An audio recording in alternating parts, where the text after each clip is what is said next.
Hello बच्चों, चलिए प्रश्न पढ़ते हैं। शब्द गुजरात के अक्षरों से कितने शब्द बनाए जा सकते हैं यदि सभी स्वर एक साथ रहें?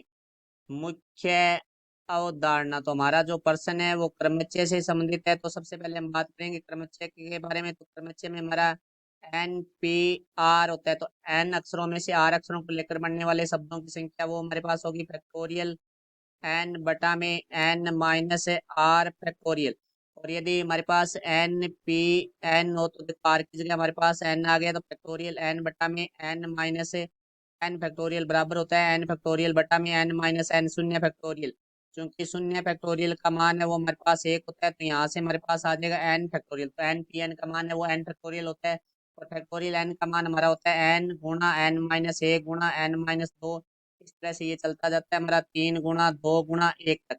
अब देखो हमारे पास जो शब्द है वो है गुजरात। गुजरात में अक्षर है हमारे पास है G U J R A T. तो इसके अंदर से हम स्वर की बात करें तो देखो भाई स्वर है हमारे पास है ए और यू। वो कह रहा है कि प्रश्न में सभी स्वर साथ रहे, मतलब ए और यू हमारा साथ रहे, तो इन दोनों को हम एक ही अक्षर में शामिल करेंगे। तो देखो भाई हमारे पास जो अक्षर है वो हो जाएंगे, एक तो जी हो जाएगा, फिर जे हो जाएगा दो, आर है वो तीन हो जाएगा, टी है वो हमारे पास चार हो जाएगा, और जो ए और यू है इसको एक मानेंगे तो पांच हो जाएंगे।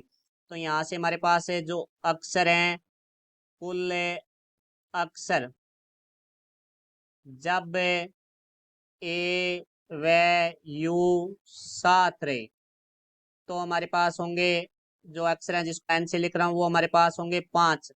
अब देखो भाई ए और यू साथ रहेंगे परंतु ये आपस में स्थान परिवर्तित कर सकते हैं। तो इनका जो व्यवस्थित करने का तरीका होगा, ए व यू को व्यवस्थित करने के कुल तरीके।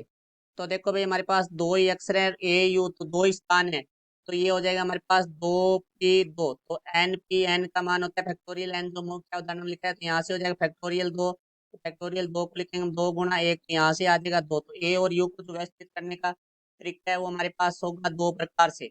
तो अब देखो हमारे पास जो अक्षर बन चुके हैं, जब ए और यू सात हो तो पांच। तो अब हम लिखेंगे गुजरात शब्द के अक्षरों से बनने वाले शब्दों की संख्या जब स्वर साथ हो। तो देखो भाई अब हमारे पास इस स्थिति में जो एन का मान है वो हमारे पास पांच रहेगा। तो देखो यहाँ से हमारे पास आ जाएगा पांच पी पांच गुणा, क्योंकि जो ए और यू है उनको हमने एक लिया था, तो इनको जो व्यवस्थित, क्योंकि ए और यू एक लेकर हमने शामिल कर लिया, परंतु इनको दोनों को व्यवस्थित करने के जो तरीके हैं वो हमारे पास है दो, तो गुणा में दो। तो यहाँ से देखो पांच पी पांच का मान है वो हमारा होगा फैक्टोरियल पांच, क्योंकि एन पी एन बराबर होता है फैक्टोरियल एन, तो गुणा में दो। तो यहाँ से देखो भाई फैक्टोरियल पांच को हम लिख सकते हैं पांच गुणा चार गुणा तीन गुणा दो गुणा एक गुणा में दो। तो यहाँ से देखो भाई इनको हम आपस में गुणा करेंगे तो हमारे पास आ जाएगा 240। तो हमारा उत्तर होगा 240। ये हमारे प्रश्न का उत्तर हुआ। आशा करता हूँ समझ आया होगा। धन्यवाद।